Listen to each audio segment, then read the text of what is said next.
Purposely. Your life, God's purpose. Listen at onpurposely.com. Have you ever wished you could know what the future held before you got there?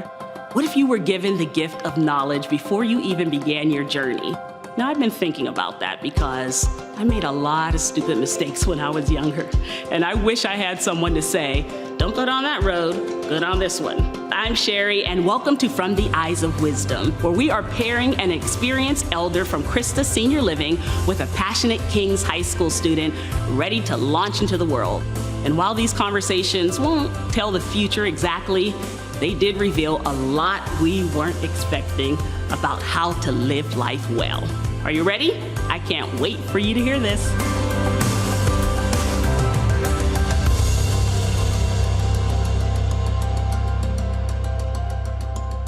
Time for our next episode, and oh gosh, I hope you guys have been being blessed so far because this has been amazing. Now we have Bob here and Ben. So Bob was a pastor for how long? Well, I started in 1965. Okay. You gonna make me do math, Bob? Sure, my dad was born. How's that make you feel, Bob? Well, I retired from pastoring in 1994. Okay. Ben is interested in ministry, but I was reading your story, so you're it's ministry or engineering, right? Yeah, I'm leaning more towards ministry at this point. Okay. Engineering's kind of losing its hold on my life. All right. So give me a little bit about your life, Bob. I just want to get some background on you. So as a child, you had some tragedy, right? Your mom died when you were early. Yeah. When you were young. I was 14 months old. Yeah. Yeah. My dad was a career sailor. Okay. And I was born in San Diego, or National City, which is the same thing. Mm-hmm. And then she got sick and came up here, and he came up with her, of course, when he got on leave. Yeah. And she didn't survive. So How old were you? 14 months.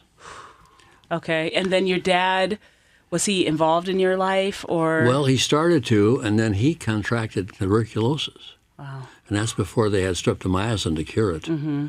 So I didn't see him. Well, I think he came up there a few times, and then he was in a sanitarium down in the southern part of the nation. So raised by your... I was raised by my aunt, a widowed aunt, who was taking care of my grandmother.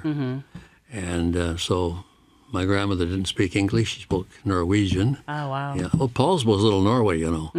Or Wow. well, maybe it's a little Sweden to some people. Yeah. So this is what was interesting about your story when I was going through it. I thought, to have that kind of tragedy when you're young, and still when you were a child, and you would say even into maybe junior high, you were active in the church. The church was a kind of... How does that happen? Because usually when there's that kind of tragedy, there becomes maybe a resentment or a bitterness towards God, like a shaking of the fist to the sky. You never had any of that. I never had that. Never No. had that. Well, we talked about God freely. Yeah. Yeah. Okay. And so I just assumed. Uh-huh. And then when the war hit, then my aunt got a full-time job downtown. So we divided our house in two because they needed people, places for people to live. So a family came out from, Sioux City, Iowa. Okay. Yeah, I remember them well. Two boys, and they found work out here because there was a lot of work here. And so they lived there. So I had some kids around, and always had kids around. When did you feel like you were called to the ministry? Oh, man, it was crazy. I don't mean that in a bad way. Yeah, right. Yeah, but we'd have a missionary come. Okay. And I can remember one came from Congo. There's not the Congo now, but it was then. Oh, I told my aunt, I want to go to the Congo. You said that? How old were you? Oh, 5 or 6, I don't know. Okay. 7, something like that. Okay. Okay, so let's say, you're going through junior high school. You're still involved in the church. Church is still kind of central in your life. Was there a point? Yeah. I think I read whenever how old are you, Ben? I'm 18. So around what age did you start feeling like you're involved in sports? Ben has his letter jacket on here. You guys can't. What are you, football? Football. I have drama on here. I have soccer on there as well. I've got Okay. some other things on as well. Really busy. Yes. You were in high school. Yeah. Sports. Busy. Started pulling you from the church a little bit. A little bit, Okay. yeah, but not bad. But I'd always go, but I'd sit in the back with the rest of the gang. Yeah. You know how it is. Yeah. We did a lot of things together as our kids. We had a great youth group over there. Really did. In your story, I read something that reminded me of me. Did you grow up in a church, Ben? Yes. You did? Okay. Yeah. You may resonate with this as well. I was reading your story, Bob, and I grew up in the church, Pentecostal side, so close to Assembly of God. And I remember like an altar call every Sunday. You said that he felt like there was an altar. Well, you say it. Well, every Sunday night I got saved all over again. That's you, Ben? You've been to the altar a couple times? No? I have not.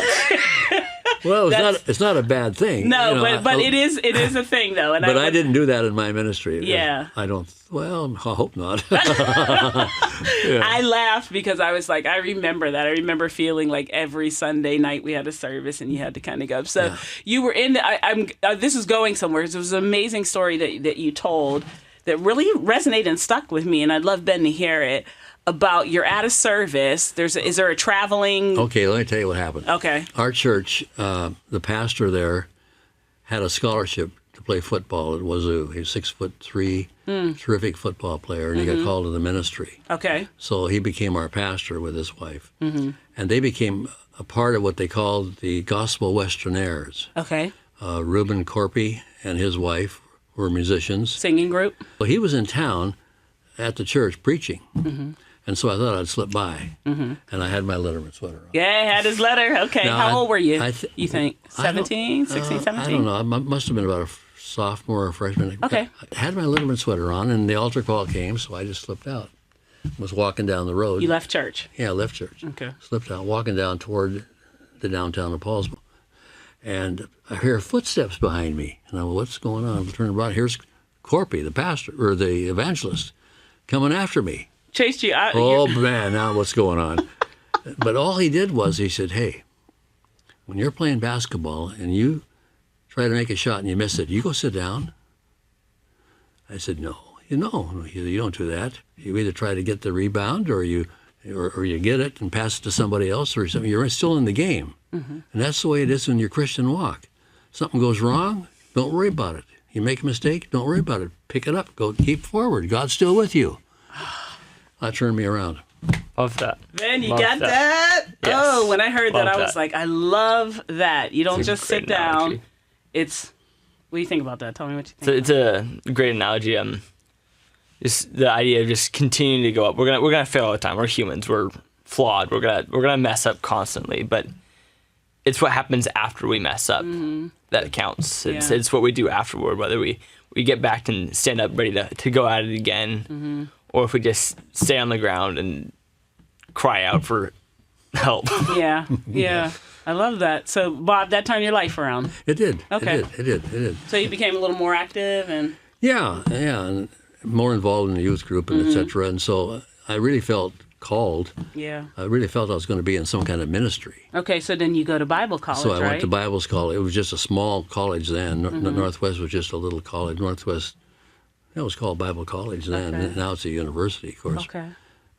And were you going there with the idea of becoming a pastor? Absolutely. Okay, so Ben, when you say ministry, are you thinking pastor? Yes, You are I am. Senior pastor, youth pastor? I think I'd probably start out being a youth pastor and then from there go on. Okay.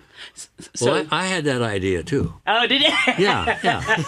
But I'll tell you what, I met a girl. I was just going to ask you about that cutie at the registration table, Bob. I heard about her. Oh, my goodness. heard She was the about cutest thing you ever saw, with a big smile, Yeah. personality, and I didn't know that she was really a high IQ. Okay. But in school, I would go into the guy who tested all the kids and check out how smart the girl was before I'd date her. I was a junior; she was a freshman. Okay. And she was at this particular table, and was you go as you in registration you're going everywhere. Right.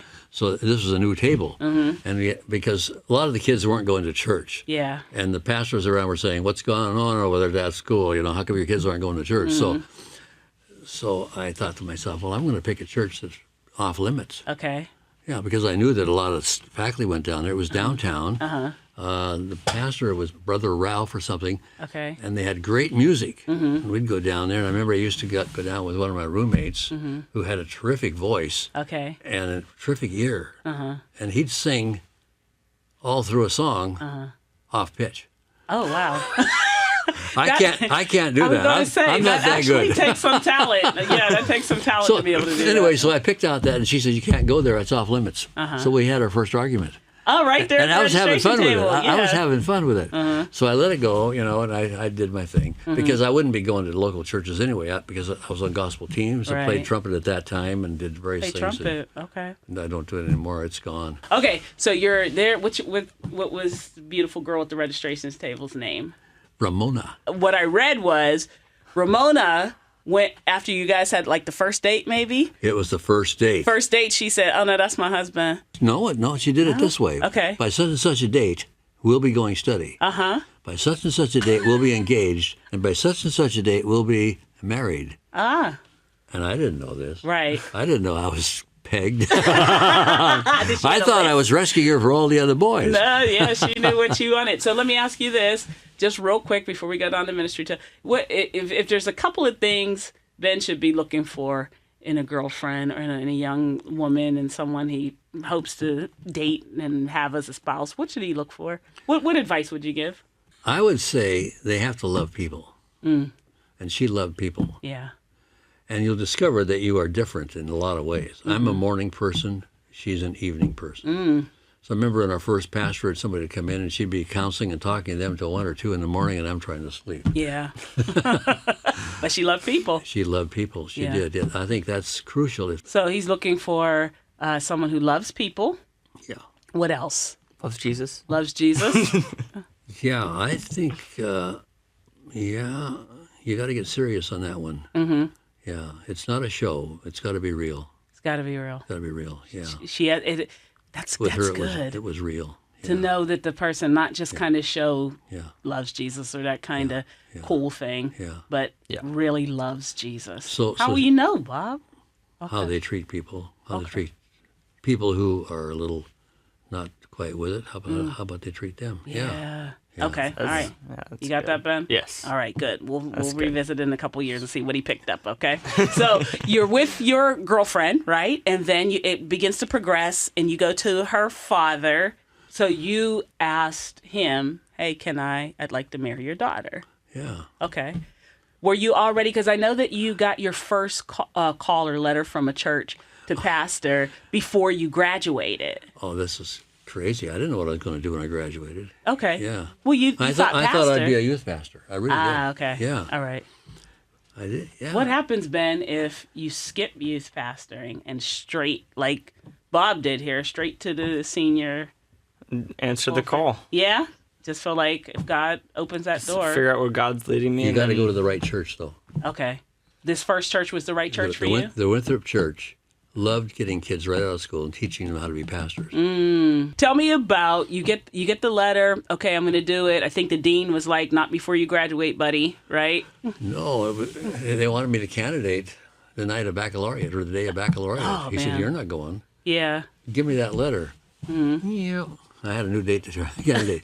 But to come to find out, they got my name from a former pastor when I was in junior high in Paulsbo. I had this pastor. Yeah. And he moved and started a church in Twisp, Okay. which is the town below there. And he had a sister-in-law and their family in our church up Yeah. there. Yeah. And he remembered me. Well, I win contests and I would this and he'd stop and pick me up because we had a bus that would go out in the hills and pick kids up. And he's the one that said, "Hey, think about what do you think about him. Bob?" Yeah. Wow.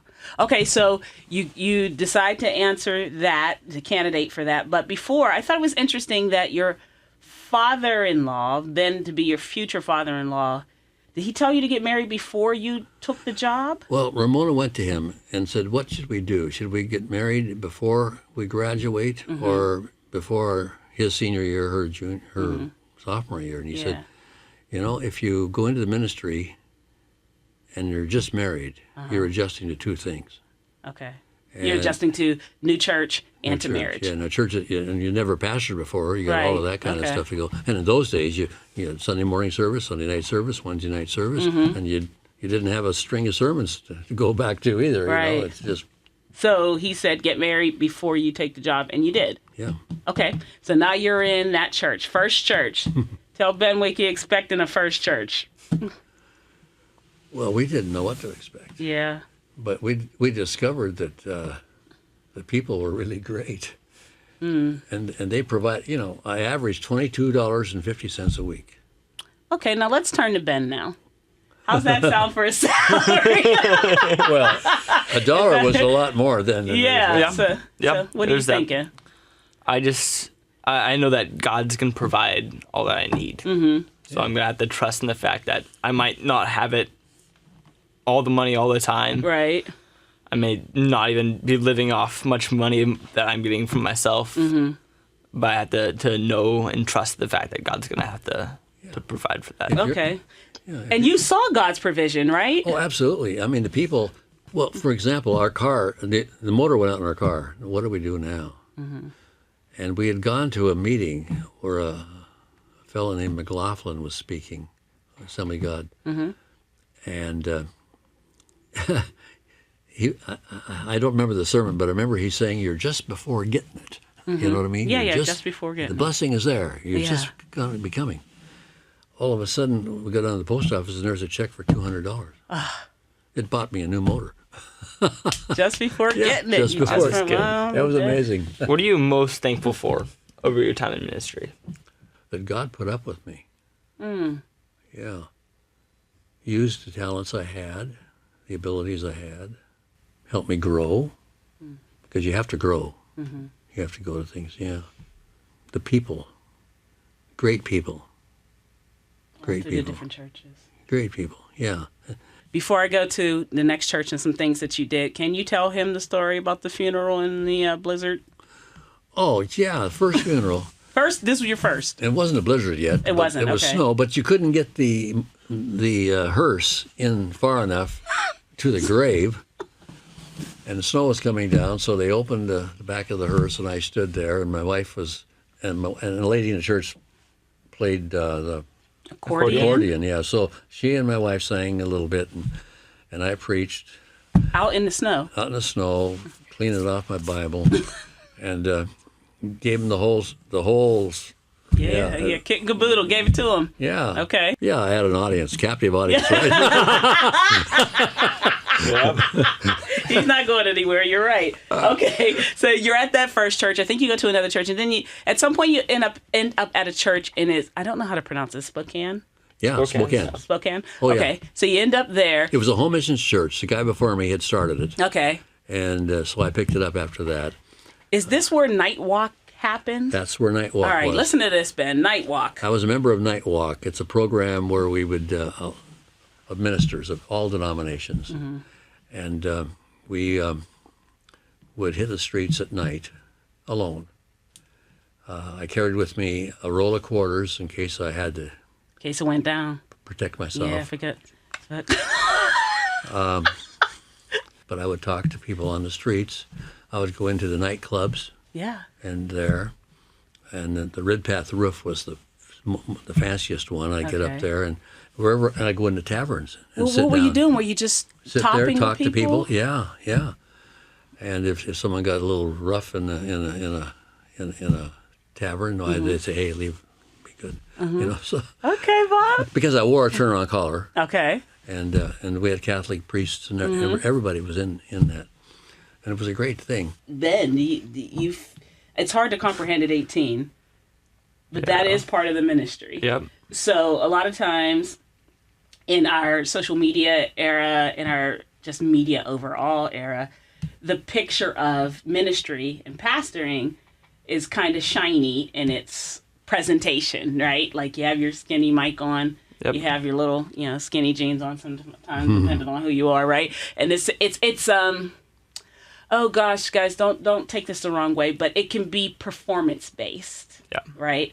And so what really struck me with your story, Bob, the actual griminess of ministry. What do you think ministry is? When you say, I want to be in ministry, what do you think that entails?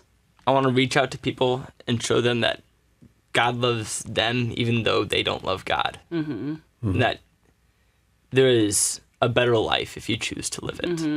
A life that is full of joy, full of goodness, full of peace, full of life. Yeah. Okay. You don't have to be perfect. Yeah. No. Was that odd during that time for you to be the person to be hitting the streets? No, Wasn't. no, I loved it. You loved it I loved it. Yeah, I did.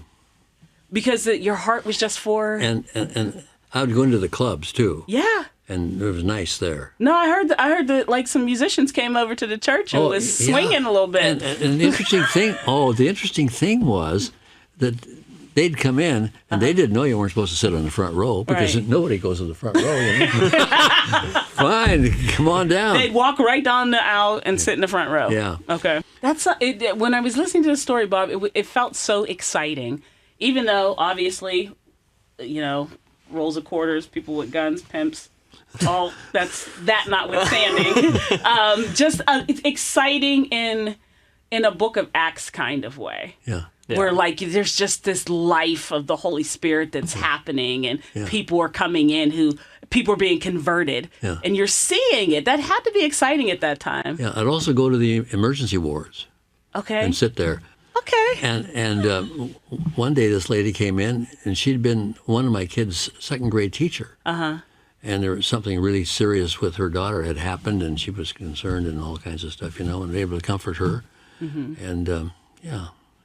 The reason why I love this, again, Ben, and I'd love to get your thoughts on this.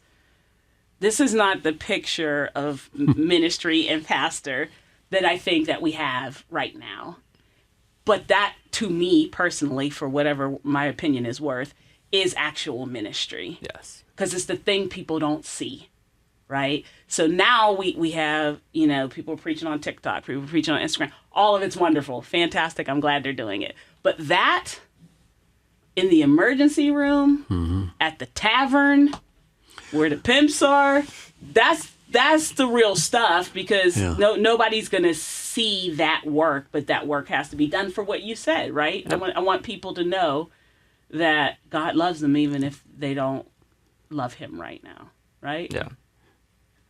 Was there that time where you're like, I don't want to do this anymore? Never. I would like for you to, I'm going to give you this card. That's you, Ben. Okay. Okay. Thank you.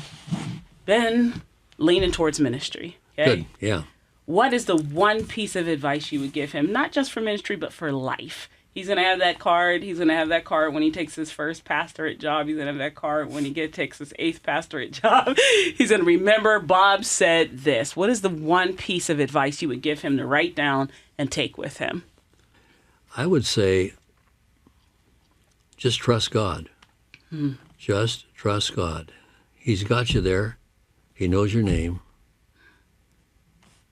And he knows what he wants to do through you. And he'll do it if you let him. Yeah. You don't have to have all the answers. Don't be afraid to ask other people for help.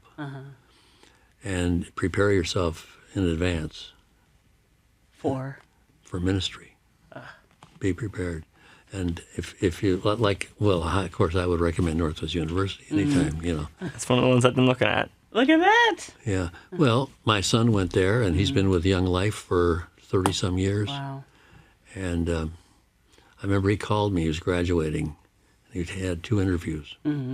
One, the guy said, well, we want you to run our school, too. Well, his mom was a school teacher. Yeah. He knew nothing about that. Right.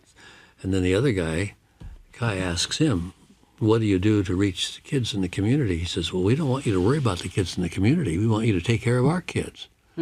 Well, that didn't sit too well because he had done his internship with Young Life. Yeah. And it was a split thing because he was on the basketball team and, Yeah. that's how it goes. So he calls and I said, well, Kai, it's really important that the first person you're with is the right person. So don't just go to anything. Yeah. So he went to Young Life, and for 3 years he had to work and support himself to prove he could do it. Wow. And he's been with him ever since. He was area director and regional director. But I'm sure taking your advice, trust God. God's got the plan. All the way. He put you there. Yeah. He has the plan. Thank you so much. Bob, thank you for your wealth of information. Yes. I Pleasure. honor your life Pleasure. and all that you have done. And Pleasure. Ben, hopefully this has been helpful for you.